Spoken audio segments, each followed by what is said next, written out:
ครับมาดูของฟังจังหวัดศรีสะเกษกันแน่ครับทางเขื่อนราชสีสไลเองกะแขวนประตูเจ็ดบานระดับน้ำสะพานขาวนี่พุ่งไก่ท่วมชุมชนครับ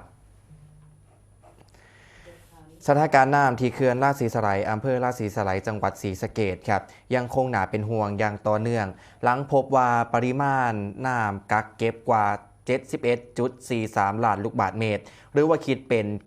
95.94%ของความจุและก็มีแนวโน้มเพิ่มขึ้นอย่างต่อเนื่องส่งผลให้เจ้าหน้าที่ครับที่โครงการทรงน้ำและก็บำรุงรักษามูลรางต้องแขวนประตูระบายน้ำทั้ง7บานเพื่อเร่งระบายน้ำออกขณะเดียวกันครับเวลา9 นาฬิกาที่สถานีวัดน้ำ M9 สะพานขาว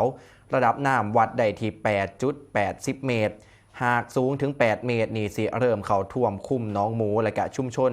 พันท่าใหญ่ส่วนระดับ9 เมตรจะกระทบชุมชนสะพานขาวบริเวณข้อสะพานหรือว่าถ้าหากสูงขึ้นอีกครับเป็น9 เมตร50 เซนติเมตรกะสิท่วมเขาชุมชนเมืองใหม่สะพานขาวโนนสวรรค์คุมโนนพยอมและกะท่าเรือซึ่งนายจำรัดสวนจันทร์ครับผู้อำนวยการโครงการชลประทานศรีสะเกษเพื่อนได้ออกมาเปิดเผยว่ายังมีมวลน้ำไหลบาจากฝั่งชายแดนไทยกัมพูชาทั้งในพื้นที่ของจังหวัดศรีสะเกษและจังหวัดสุรินทร์รวมถึงระดับแม่น้ำมูลที่สูงขึ้น